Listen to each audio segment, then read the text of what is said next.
I've got some vlogging to catch up on, alright? Yeah. We're in the middle of quali. I'm late due to the unique nature of our accommodation having annual fire drills every hour through the night. We've not slept, so we're here early. Qualifying's on. What's the latest? P7, yeah? I believe so. We've scrubbed a set of tyres in. Yeah. Because Danny's out the car, rising the car. Oh, Danny went first? Yeah. So Danny got 13.7? Yeah. Nice. Danny did that. We've got a new technique for getting Danny in and out the car quicker. What, just fucking drag him? Drag him out. Like you put starting a chainsaw. Nice. What's the fuel tunes we're using? Oh, you've done that. I don't know. Sticker fell off, didn't it? Right, scrutineers are red hot today. The qualifying has been delayed. It's 10:30 instead of 9:30, and I think that's all because of scrutineers being a bit picky. Yeah, they're just going around. I think they're doing checks on what we're refueling with. Right, so we'll go and have a look at what's going on circuit. Dan's out the car. He's already done his bit. I'll have a chat with him in a couple of minutes. I've got no idea what the order is on track, but we are looking out for Darkside Golf, Darkside TT.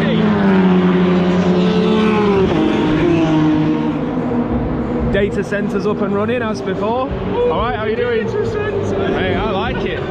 They're taking mickey out of me because I like the data, but they're used to it. They get to see all this stuff all the time. Got some helmet air on the go. How was the first session of quali? 2 safety cars, Yeah. 2 blown up fiery cars. There's 1 fast lap on a double wave jello and a bit of dodgy stuff, but it was fast enough, so hopefully it'll be alright. So it sounds like we missed out on quite a lot if there's 2 safety cars. How's Ryan getting on? There's a double wave jello, I'd say. Is that the end of the session? Yeah. Session's finished. Starting 8th. Where's Rushy? Because he was right behind him before. 6th. Rushy 6th. So just in front of him on the grid. But Nice. Gillespie is just in front. 7th. So Back next side. to Next so you're next to Gillespie in the TCR. Ryan's starting. Oh, is he? Yeah. Right. Okay. So Darkside TT is going to start right next to the Ben Rush TCR car. Well, right behind it on the grid. So that'll be a good race. See you later on. It seems that there has been some modifications to the fuel system. We'll ask somebody who knows what they're talking about that later, but that looks like a full new system to make sure fuel goes in fast, which should improve the pit stops and make sure they can stay competitive.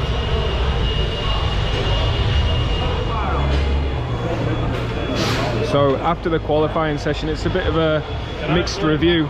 They're doing a bit of a debrief now, but Dan thought the car felt good and nobody else agreed. So we'll see how it ends up for the race. Dan reckons he could have probably gone faster than he did his qualifying time. So it depends who they're going to prioritise, because he's out for the 2nd stint. So it depends where they want to go faster at the beginning or faster at the end, I suppose. Cars have been pulled into the scrutineering bay to check if they are to regulation. I imagine these cars went fast. Alright James, how you doing, mate? Yeah, how did you go on? Yeah, good. First time here. Yeah? Yeah. Where'd you qualify, do you know? 5th, I think that's it. Are these been rumbled for having a proper diff? Everyone's getting checked. Have you got one in? Yeah. We're good boys. You haven't got a diff in? not one that's not allowed. Right, okay. Rob swears by the E-diff, so... That's what we can. Yeah, so this is interesting. So these TCR cars can have either an E-diff, which doesn't lock the wheels all the time, or it can have a proper plated diff, which would lock the wheels all the time. I'm turning that quite as fast as I can. It's just doing the same speed. So they're...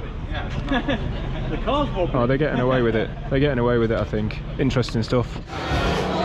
So the prep in between qualifying and the race is general maintenance. Have a look over everything. Get some fuel into the cars.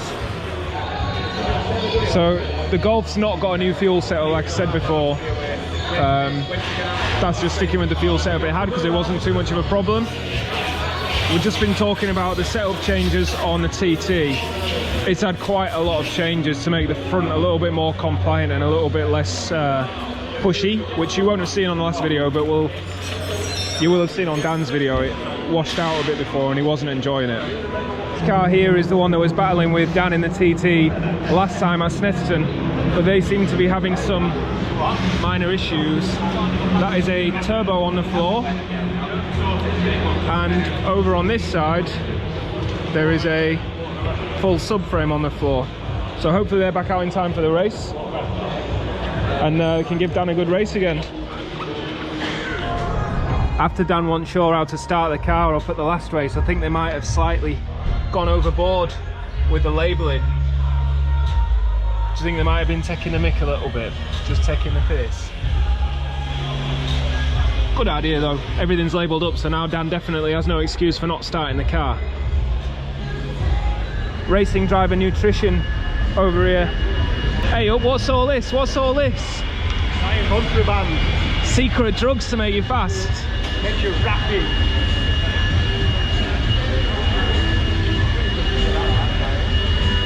So the boys are getting serious about their hydration and nutrition now to try and avoid anyone passing out when they get out of the car. You'll remember from Snet, Dan was not in a good way when he got out at the end of his stint. Not in a good way at all. He'd only done half his stint, and he'd only done half. Yeah, but look, this man's body's a temple. He goes to the gym and everything. Daddy goes to the gym, yeah, he just doesn't do it when he's there, does he? He only does it to socialise. Yeah. He's always texting us saying, oh yeah, just chatting with the Darkside boys at the gym. I see him like this, taking a photo, wait, and then that's it, he's doing it. Yeah, standard. How's golf feel? A little bit understeering, but I think quite a few people... Every single person has says the track feels slippy as. Yeah, you're just turning. A few of the guys were getting it on oversteer, like on cornering, but I was just getting understeer. Yeah. I think that'll be safe for the race. That's what you want, isn't it? Yeah, the lap time that I did was my first flying lap. Yeah. And I didn't get a clear lap after that. Nice. So I think that's like more my race pace. That's more my race pace. So I think I can cope with that. Yeah, nice. I could do that 15 dead, I could probably do that. An interview? A little interview, yeah. Got to get a few in for the behind the scenes videos, Dan. What's up? Because you're stealing limelight. Everyone's on Someone else is on camera. Someone else. Camera though. I do like it. He's alright. He's alright. Now we didn't get to see him do a flyby, but the RS3 that had the, well, had basically been in 100 pieces because of the turbo failure, has now managed to qualify, so should be back out racing for Club Enduro, which is in about an hour's time. So Club Enduro is about to start early.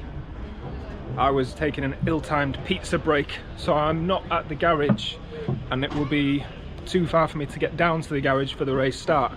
The good news is we're up on the balcony, so we've got a good view of the start line. So the start procedure for Club Enduro is very similar to road sports. It will be a formation lap, which means they'll follow the safety car around, and then when the safety car goes in, which it will do at the pit entry there, they will be allowed to pick up the pace, but no passing until the start finish line, which is, not sure if it's here. I think it's here because that's the start line, but I think the finish line is over there weirdly. I'm not sure. We'll be able to see from up here. So anyway, this is going to be a good place to watch. You can see the cars going out. Maybe you can see. I can't see, but camera maybe could. So I reckon here's a good place. We'll be able to see what happens, see if there's any moves. I've actually decided that here's going to be better because we'll be able to see into turn one.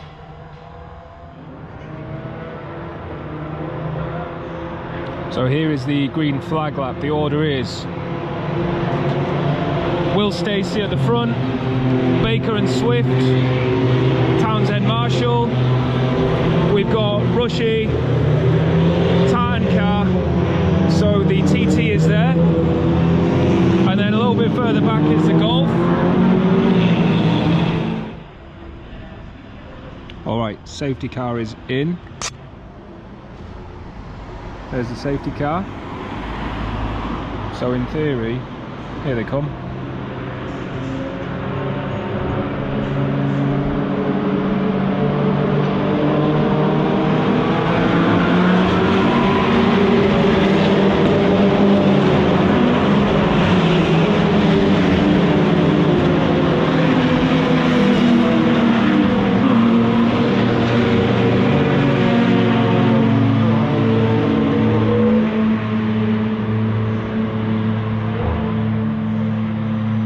RS3, I think it has to start from the pit lane as like some penalty.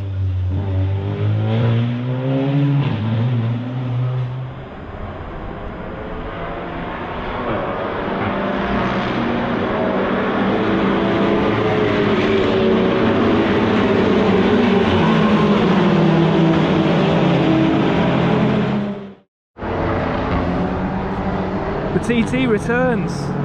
Not sure what happened, we'll find out. But for now, TT is back on track. It's going to have some serious ground to make up. Don't think they'll be able to get anywhere near where they ought to be, but at least they'll get to do some racing. TT's coming in again, something's not right.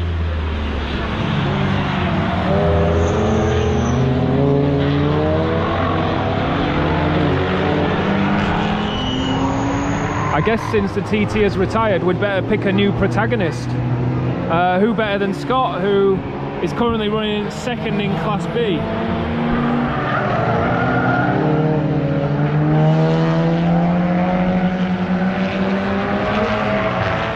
So I've had confirmation from the garage that the TT is definitely retired. As I was walking back over here, the Golf has also come back into the garage for a second time. It didn't need to come in again, so I'm wandering back to see what's going on, see if there's a problem. There's a couple of cars in the garages which we thought were going to be out for a little bit longer. The RS3.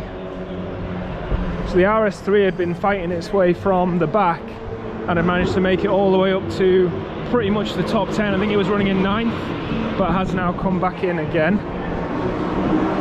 Looks like they're carrying out some repairs.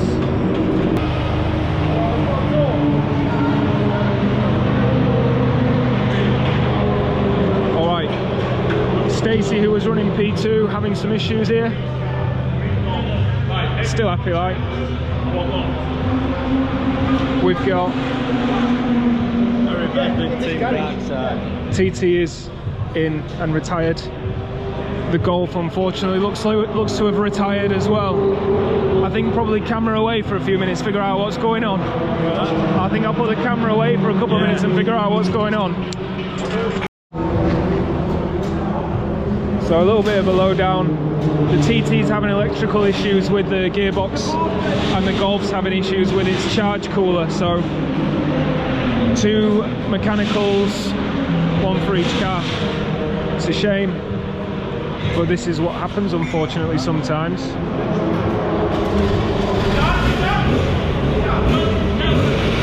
Will Stacey ready to rip?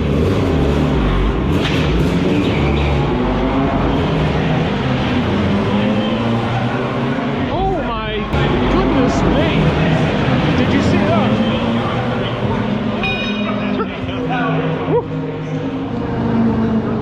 Just getting the story of why Stacey had to retire, and it's actually snapped a drive shaft. It's not just broken a CV joint, it's snapped the shaft clean in half.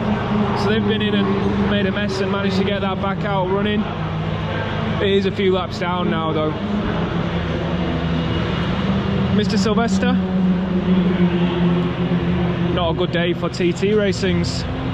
Not a good day, is it? Yeah. Never know what quicker, will it? You go straight on the pace. I reckon on your video you'll be quicker, and on Dan's video he'll be quicker. I reckon that's how it'll go. I think that's fair. My videos are behind the scenes with the real story though, so I'll decide in post, mate. Quicker in the race. I'll decide when I get home. Yeah, I didn't do all that. Oh dear. So you should have started it. You would have done that, wouldn't you?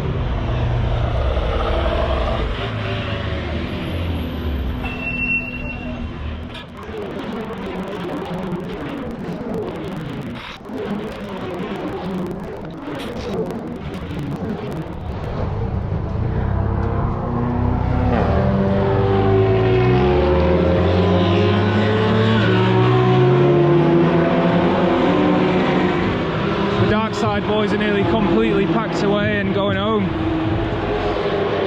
Bad day in the Darkside garage.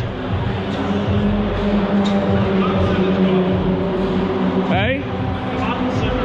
Command center's gone. There's no for me to get excited about anymore, so we'll sign off. We'll call it the end of the video.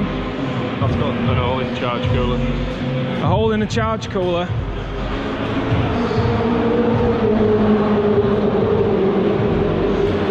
Stone has penetrated it. As simple as that, a little bit of penetration and it's not happy anymore. Nope. Oh dear. That's what ended the race for the Golf then. A stone after all of that. TT, nothing visual, but definite electrical malfunction, ABS, gearbox, cross signals. The gearbox is about as much use as a wire mesh welly. A wire mesh welly, you heard it here first. Chocolate fire guards are traditional, but we'll go with wire mesh welly. Still gonna get wet feet with one of them. Right, we'll call that the end of the video for today. Not quite as exciting as the previous ones, I don't think, but we were here, we were behind the scenes. Yesterday was better than today. Hope you enjoyed the video, and we'll see you hopefully at Anglesey. Who knows? You'll know by now, because the Civic should be fixed, or not. We'll see.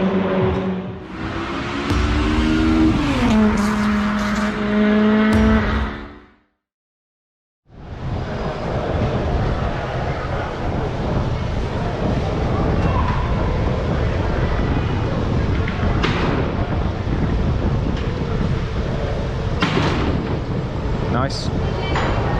Very nice. This is